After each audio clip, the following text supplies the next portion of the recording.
இன்றைக்கி ரஜினிகாந்த் எந்த நிலைமையில் இருக்கார், எந்த ஸ்டேஜில் இருக்கார் அப்படின்னு நல்லா தெரியும்.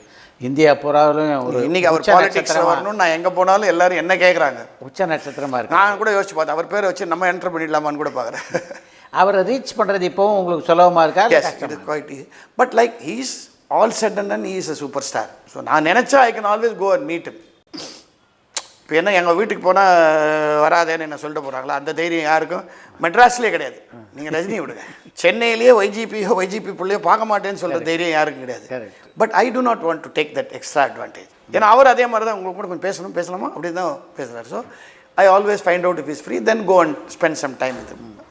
கமலுங்கிறது எப்படின்னா ஒன்றாவே இருந்தோம்னால அந்த பீரியடில் திடீர்னு நைட்டு ஜாலியாக கிளம்பி போவோம், வெளில சுற்றுவோம், டின்னர் சாப்பிட்டு வருவோம், அந்த மாதிரி விவர் தட். அந்த ஃப்ரெண்ட் ஆல்வேஸ் நீங்கள் பாருங்கள், சொல்ல ரிலேஷன் ஆனதுக்கு கூட ஃப்ரெண்ட்ஷிப்புங்கிறது வேறு. அது கரெக்ட். எனக்கு ரஜினி எப்போ தெரியும் சார், புவனா ஒரு கேள்வி குறியும் போது தான் தெரியும். ஆமாம், கமல்ஹாசன் 67 ஃப்ளைட் 179 அப்போ